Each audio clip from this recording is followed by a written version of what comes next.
I really do love science. I love the biometrical part of the body and what the body can do and how it heals itself and can convert this to that. Like, we're talking like calories into energy and all that kind of stuff. No, a bloke has found himself almost permanently drunk. Yes.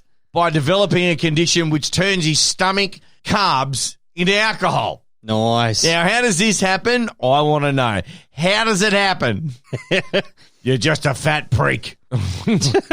What rhymes with prick? Dick. I'm not going to say. How does it happen? I don't know. He's a 46-year-old patient, and he consumes carbs. His stomach is essentially becoming a brewery. Every man's dream. No, every man's dream is to marry a woman whose father owns a brewery. But if you're the bloke that is the brewery, you're fermenting your own endless alcohol supply, which is probably a lot less fun than it might sound. But doctors have revealed the strange symptoms of auto-brewery syndrome. That's the best medical name ever. Auto-brewery syndrome. Now, it's a rarely diagnosed condition, which means that consuming carbohydrates can be enough to make you pissed out of your skull. Nice. In a recent study case. Now, it said pissed out of your head, but I'm just going to make it look a little bit better on the podcast, okay? Mm-hmm. Now, this patient in particular is otherwise a healthy man who's only ever been a light social drinker. Only a light social drinker. But per Science Alert, which is a publication, he first started having problems back in 2011 when he just finished a course of antibiotics for a thumb injury, the softest thing you could have. Right? After a week of the tablets, he reported unusual personality changes, which included depression, brain fog, aggressive behavior, and also memory loss. Initially, he was referred to a shrink. Of course. Because they can, shit. All shrinks want to do, basically, is just say, how was your childhood? How was your relationship with mum and dad? They try to root everything into that. Have you ever sat down and had beers with a first-year psychology student? I was a first-year psychology student once. Yeah. But they just want to sit down and psychoanalyze you. You didn't do it to me, but I've had so many people in the town that we live in with a university with a psychology degree there, and basically you're just like going, F off. Go and get me another drink. I'm not going to sit here with this psychoanalyst shit because where is this anger coming from, Ben? Where is this anger coming from? What anger? Don't you ask me about my parents. I will skull you on your little psychoanalyst, psychiatric bed, whatever it is. It's a day couch. Can we just cut to a shot of Az really quickly here? It's a day couch. I would never skull you. So anyway, he's referred to a psych, okay? He was given antidepressants, but it was only when the man was pulled over by the coppers one morning, he was accused of drink driving, that the nature of this very real illness began to make itself known. When he was pulled over, he refused the breathalyzer and was hospitalized, where tests showed he had a blood alcohol level of 200 milligrams per liter of breath, which is equivalent to having drunk approximately 10 alcoholic drinks. Nice. 10 alcoholic drinks. Although the man had no idea how he was drunk, he did explain his confusion, disorientation, impaired balance, and slurred speech. Before we go any further, Az, do you think that this is something that, to delay the breath test, for example, you could claim having, and they say, all right, well, you're over the limit, you need to accompany me to the station for a breath analysis, but if you say, I think I have this condition, they have to take you straight to hospital. Yes or no?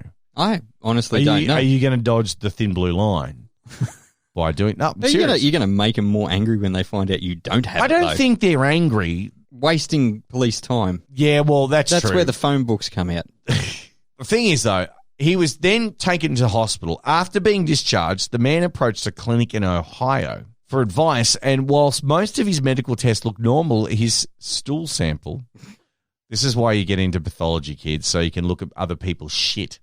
You want to get into pathology? Have a look at my shit or his shit? Pathology. You'll need a sieve. His stool sample showed the presence of some type of thing I can't actually pronounce. Some sort of bacteria? Well, it's known as brewer's yeast and a related fungus. Oh, yeah. So it's used in beer brewing and winemaking because it helps to ferment carbohydrates and produce alcohol. Although the patient did receive treatment at the clinic. His ABS was shown in subsequent flare-ups. Medical staff refused to believe that he didn't drink alcohol despite his persistent denials. So they're going, you're a liar. You snuck a couple of sneaky long necks in. Whoever came in here has brought in a bloody carton of longs. You're a liar. You drunks are all liars. You're liars and you know it.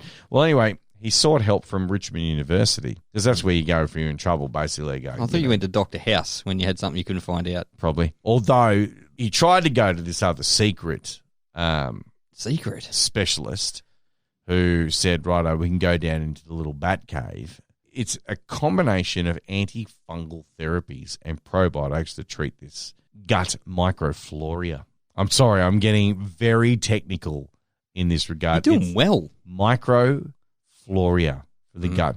Now, despite a relapse caused by pizza and a fizzy pop binge, meaning soft drinks, the patient's fungal growth appears to have been successfully treated. Now, they believe it was an exposure to antibiotics, taking too many antibiotics, which resulted in a change of his gastrointestinal microbiome, allowing fungal overgrowth. Now, fortunately, the diagnosis lifted the cloud of disbelief of the poor man, who everyone thought he was just basically a secret pisshead.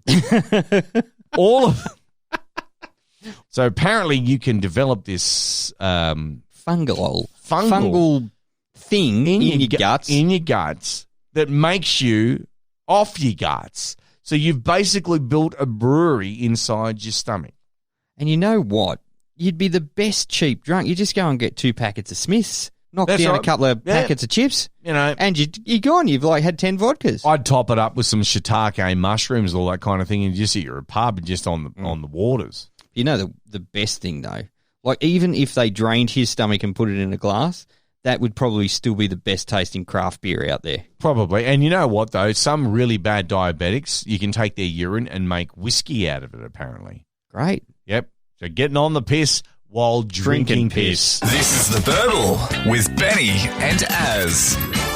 You don't have a dog, Az. I don't have a dog. I know dogs tear up the lawn and all that kind of thing, so I don't have one. Haven't had one for about 10, 13 years, but I love dogs. Yeah, dogs are cool. You love cats, though. You're a cat I like person. animals. Yeah, but you like animals, but you won't have, say, a snake or something like that. No, I'd have a snake. You'd have a snake? Yeah, yeah. Well, is that just to compensate? Because just look at you. No, I just want it to scare off the Jehovah's Witnesses. Fine. Okay, so dogs, though, apparently, you know how they love licking their owners. They just lick, lick, kiss, love, all that kind of thing, because they're pack animals.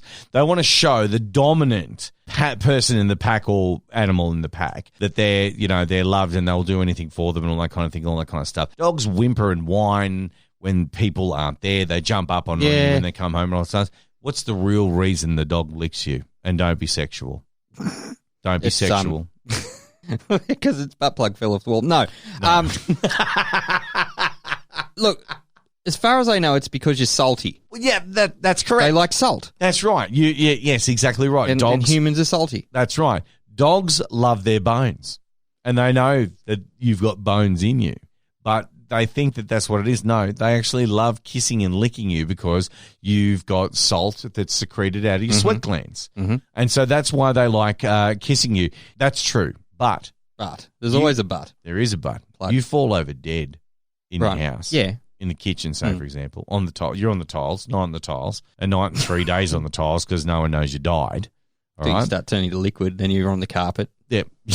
The dog's going to start licking you, okay? And then the dog's going to stop licking you because all of a sudden your fermentation. Your food. Yep. Yeah, about 3 days, I think it is. About that. They're going to actually. Cats is even quicker they'll because they're lay assholes. down on the floor looking at you with their head down on the tiles. And I haven't died, so I can't really give. Haven't you died inside just a little bit? The last gender reveal? Every single day since I've turned 40. Every single gender reveal party. Every single time I hear someone stuck a butt plug to a tile. All right. Every time I've done a renal inspection with somebody. Yeah, every Thursday night when we record this show. Yeah. There's a little bit dying inside. But anyway, listen, they want to eat us because our skin has the salt. So you are correct. Yes. But nothing is more appetizing to a dog. They go, well, if they die, I'll get bones. Seriously. It's a little bit more sinister because you know the dog just wants to chomp on your bones. Well, so to speak. So to speak. And it's always the big loving dogs that you see, like it might be an Alsatian, not a vicious one, or a golden retriever or a Labrador or anything like that. Mm. You don't see the dogs, say, from like, Dunkin' Donuts or whatever it is, like Wendy's or whatever, the shaken dog. Oh, shaken dog. Yeah, like the that's Chihuahua. Not even a dog. That thing's battery operated. Yeah, you don't see that thing like flip flip on top of your grave or no one's grave. You don't see that. No. It's always the big dogs that are the ones that are more forlorn. Big dogs are like more, I don't know, loving than the little dogs, I guess. The little dogs are just assholes. Yeah, they are. But do you think that big dogs turn up the cemetery going, well, I'm going to find a bone here somewhere. Old Maybe. Mother Hubbard, give me the It smells like, Macca's to them. Or Subway. No, it smells like walking past the Subway. When they've just baked the bread and you just walk past Subway and go, oh, that smells all right. Do you know that there's actually a scent that you can buy that they've released that smells like Subway, like if you're walking past the Subway? Right. Well, I've got a really good friend that works at a Subway, and when we visit and she's just finished home from work, I'll like give her an extra long cuddle because she smells like bread. I'm like, you smell so good. In a non-creepy way. So what do you prefer? A 6-inch or a foot long? It's got to be the foot long. Yeah, I've heard that about you.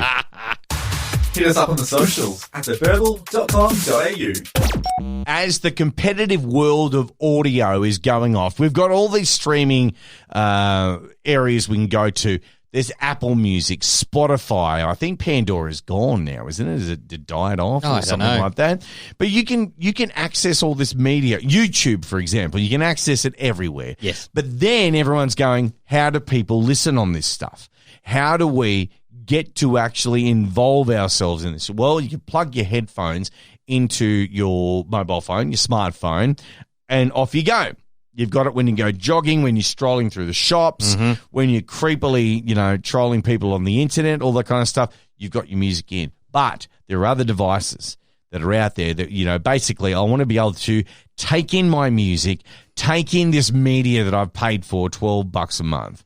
And so there's the Google Home Hub, there's, the Google Home itself, Alexa, Nest. Sonos. Yep, Sonos. Yeah. All these kind of things. Now, do you think that they've hit peak saturation in terms of all of the devices that you can get to listen to your media? Well, podcasts, music, all that kind of thing. Probably not, because if we're talking about it, then there's something dumb coming up.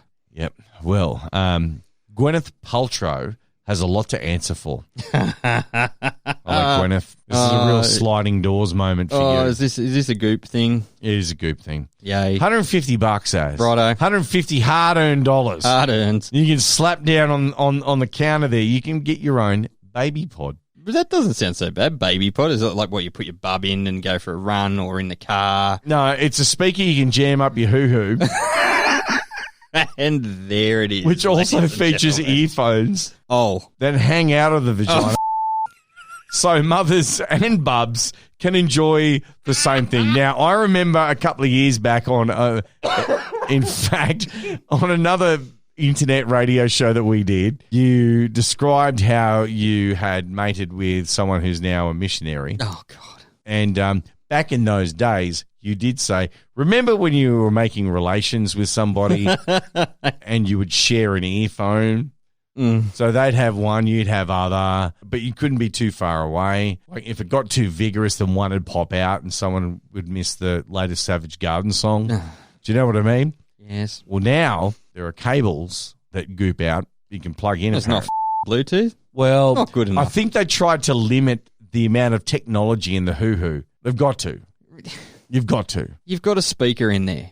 What the You might as well make it wireless. It's for baby, but if you want to share the moment with baby while in gestation, then obviously you need to just yank them in. Well, look, I get the whole idea, they reckon the babies that are exposed to Mozart and classical music and all of that while in vitro. But no, have you seen, though, where mothers actually... Sorry, I'll just touch the mic. They get their headphones and put it on the chest. There's like a little headphone thing you can get that's kind of like a not a beer can, but like a little stethoscope thing you just pop on the belly, and it just broadcasts